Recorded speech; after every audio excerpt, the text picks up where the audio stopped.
Hey guys, JohnnyCrims2000 here, and welcome back to Let's Play Dynamite Cop. This is part 2. In the last part, we came into this area and we failed. Holy crap, that's a huge explosion. So yeah, this part is actually really interesting. Not only are we fighting bad guys here, but we have flames shooting down these sort of vent things, and we have access to these nukes, apparently. This area really reminds me of the industrial area in Final Fight, where you had fire coming out of the ground and things like that. And this area is a little bit more forgiving because you can actually see the fire coming from the background towards you, so you have more of a chance to kind of escape and not get hit. But as I said before, you really have a lot of ammunition here. Like, I'm carrying a missile launcher now. I have no idea what the practicality is of actually setting off a missile launcher inside of a ship. Given that if you do, you probably are going to die because you're going to sink. But whatever, this is Dynamite Cop. It's a video game. That's all I know of. And yeah, as I was saying before, the gameplay here is your standard. It's pretty much a beat 'em up. The cool thing though is that you do have some sort of a combo system. In all my times playing, I still can't really figure it out. Sometimes I'll do these really cool moves, and sometimes I won't be able to pull it off. And what the crap? It's a squid! It's a giant squid. Yeah, I'll be honest, guys. Like, the first time I played this game, I was just like, what the crap is this?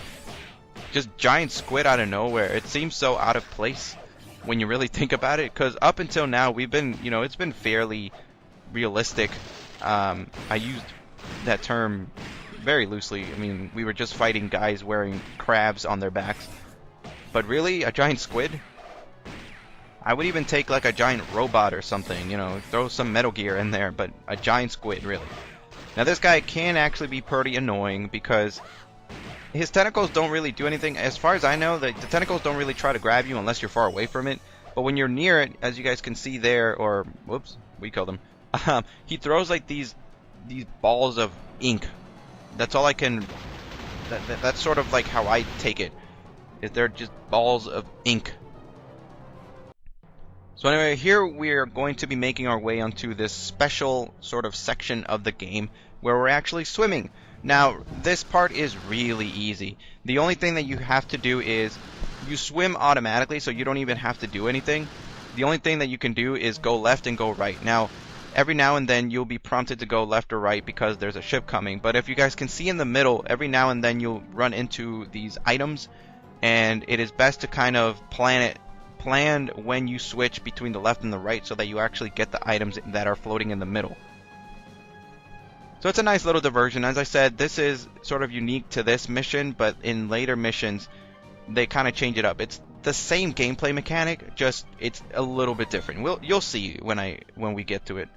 And here we go into this, little chicken coop thing, but the chickens don't look like chickens. I have no idea what they are. And as you guys can see over there on the right, my friend Megan was I think she was trying to open it, but you really can't. And you have these guys coming out of this room here. So there's really no way of going inside that building. I've tried. Maybe there is, but I haven't been able to figure it out.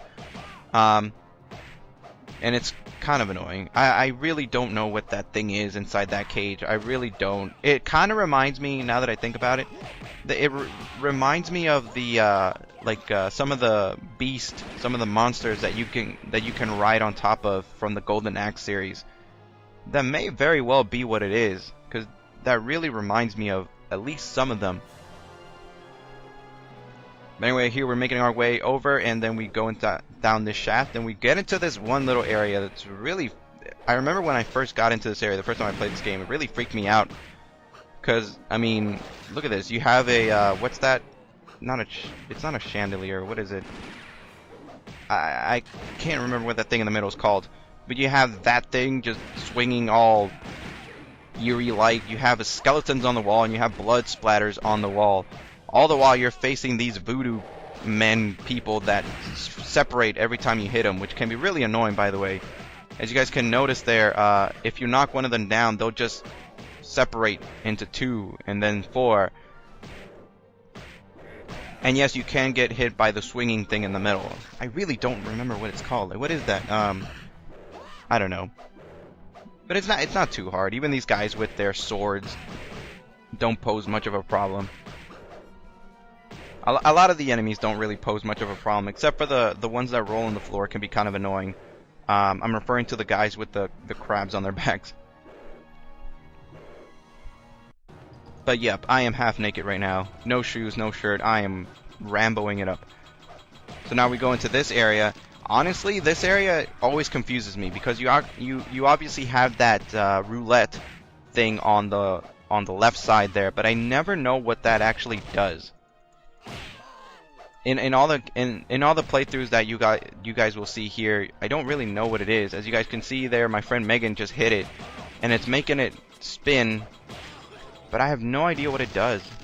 Like, we didn't get anything there. Maybe we just have to hit it a couple times. By the way, the little logo on it reminds me of Jack Skellington from The Nightmare Before Christmas. That really can't be unintentional. It looks too much like him. But anyway, we're fighting these guys that we pretty much faced before. It's the same guys as the crab guys, just a different skin. And see, we got close to getting something on the roulette, but nothing. I don't know what that does. I really want to. I'm pretty sure it does something, like if you match all the things up, you'll get some sort of an item or something, but I've never been lucky enough to get anything from that. And my friend Megan is still trying. But we're making our way to the ship, and holy crap, who's that? Bitch! I really love that. And we're just like jumping across these poles like a boss. Move! So now we're facing off against these guys. They're the same guys that we faced off before. They'll regenerate, or they'll split actually, when you beat them. Kind of annoying. I will say one piece of advice: you get this cannon, and it's freaking amazing. Look at that! Holy crap, is this cannon awesome! And even then, I just let my friend Megan do all the work. But it is pretty awesome. That's probably my favorite weapon in this entire game. Is that cannon? Every time we get to this portion of the game, of any mission, I make an effort to get the cannon. After a while, me and my friends tried to kind of see which one of us can get to it first, just because it's so awesome. And these guys, for whatever reason, are branding these two guns at the same time, which can be really annoying because if they hit you, they'll just spam the like that. I just got shot. As you guys can tell from the sometimes you'll get these little white squares that you get. Those are unlockable artwork, so you want to collect those if you're into that sort of stuff. And here we go. We're untying our little friend guys here, and holy crap! He tried to stab us with a hatchet, an axe, whatever that is. I think it's a hatchet. Your captain is long dead. I love how over-exaggerated we act. So yeah, holy crap! Mask de Pedro just betrayed us. What a bastard. Now this guy can be tough on the higher difficulties a little bit. He's more annoying than anything. What I usually do is that every time you knock him down, he'll try to do a sweep kick thing. So what I do is I'll attack him, do a couple combos, especially with the hatchet that you actually get from him after hitting him, and then I just move away, because if you stand near him, he will kick you. He will be in range to kick you, and that's pretty much the most damage he'll do is just his recovery kick. But he shouldn't be a problem, especially in multiplayer. Oh, he's easy. What a dick! He's like trying to step on her toes. What? So there you are. I've been expecting you. I have changed my body to destroy you. Alright, so here we go. We're facing off against Wolf Hongo. And as you guys can see there, he's changed his body. I have no idea how. That's the funny thing about this game. It's like it goes from being realistic to not realistic. You know, one minute we are sort of like this covert squad-based team, you know, very realistic, and then all of a sudden we're facing a giant squid. And then we face this guy who could be straight out of a G.I. Joe cartoon. So Wolf Hongo is actually pretty difficult. He's like he's easily the hardest thing about this game. if only because his fighting strategy is, it's very hard not to get hit by this guy. You'll go towards him, you'll get a couple hits, but after a while he'll do that spinny thing that he's doing right there. He'll teleport to another area, which can be, which can oftentimes be very far from you. And as soon as he reappears, he'll shoot you from afar, like he did there to my friend Megan. And because his teleportation is kind of random, you don't really know where he's gonna be. It's very likely that you're gonna get hit. So this will eat up a couple of your lives. And the thing about this game is that you do actually have a set number of lives and continues. So if you can't do it, which unfortunately spoiler alert, it does happen once in my Let's Play, and it's not a big deal. I mean, we get all the way to this part anyway, so it can be kind of a bummer, because you don't really realize that you have a set number of lives and continues. So it's kind of a bummer. He's pretty annoying. The one thing that I suggest doing is just what I do is I just jump all over the place. I've done it a few times here, but I don't want to look like an idiot, so I don't do it all that much. I mean, really, that's because I really don't know how to avoid the bullets. Like after he teleports, it's just completely random, in my opinion, if you get hit or not. Just keep moving is all I can tell you. But of course, if you have a friend with you, like I do, it's very easy to kind of get some combinations in, because let's face it, you're hoping that they hit your partner and not you. And there we go. My friend Megan got the final hit. Now we rescue the president's daughter, but there's a catch. Thank you for saving my life again. That forehead, though. Man, she's As a token ugly. of my appreciation, I will ask Papa to give a reward to the stronger of you two. What a bitch. Yeah, so complete freaking swerve there. Pulling a straight up double dragon. This girl forces you to fight your partner to see who's going to get the reward for rescuing her, even though up to this point we've been a team. And I have no idea what the heck she's doing over there as she's waiting for us to freaking kill each other. So yeah, she is, this is one of those what the heck kind of moments. I mean, she's just dancing there, like she's getting enjoyment out of us beating the holy hell out of each other.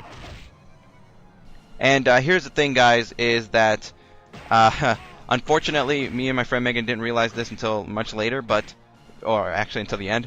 This thing will not end until somebody gives up, or if somebody runs out of lives and things like that. So if you have a fairly large amount of lives to go before you die, like if you lose all your lives, as you guys will see here, this thing will not stop. So if you're playing with a friend and you're bent on both of you guys beating the game, then I suggest one of you just lets the other person win, because if you have a large amount of lives here, it will continue until somebody gives up. Like right there, I killed my friend Megan, but she had to continue left, and she pressed start, so now she's back to full health.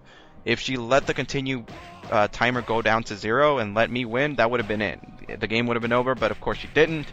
So that's why we're here, keep fighting. So I made the decision, for the betterment of the team, to let myself die the next time she beat me. But of course I'm not going to let her do that, because no, I'm not going to go out like a chump. And she has me kicking down on the floor there. And she broke my arm. Excellent. This is one of those games that can really break up a friendship. Like before there was squad-based first-person shooters, this was what ruined friendships right here. This and Mario Party. And she keeps hitting me even though I died. Oh, wait a minute. I'm sorry, guys. It's been a while since I've played this. I think at this point I was just like, screw that. I'm gonna get the freaking win. Oh man, this is funny. And all this time the girl is just in the background, just chilling and doing the chicken dance. And I think my friend Megan's just trying to punch her because she's getting annoyed. That forehead though is just amazing.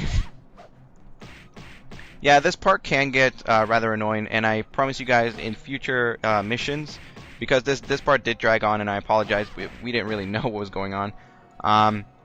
But in future editions of this, I will be cutting this out. Either that, or I'm going, you know, one of us will just, you know, just die. We only showed this off the first time, and I decided not to cut it out, just to show you guys how long this last match between you and your partner can last. I mean, it can be kind of fun just to be able to beat each other up, but after a while, it's just like, oh, I just want this game to end. So like right there, she killed me. I have a continue. I have to wait until the continue's over, as I'm speeding it up there, in order for it to trigger that yes, you did win. So my friend Megan did win because I let her win. I could have, you know, been a douche and hit the start button, but I decided not to. And there we go. We shoot a rocket and we destroy the island, and that's it. I'm not going to show the ending credits though, because we still have 2 more missions to go until it's completely over. But anyway, guys, that's the end of part 2. I will see you guys in part 3. Alright, see you later. As always, if you like this video, be sure to hit that like button and subscribe to my channel if you want to get more stuff from me. In the meantime, if you like my videos, be sure to find me on Twitter, Tumblr, Raptr, and Screwattack.com to see the other gaming related content that I upload. Info is in the description. Who knows? Maybe you'll like my stuff. Maybe. Maybe.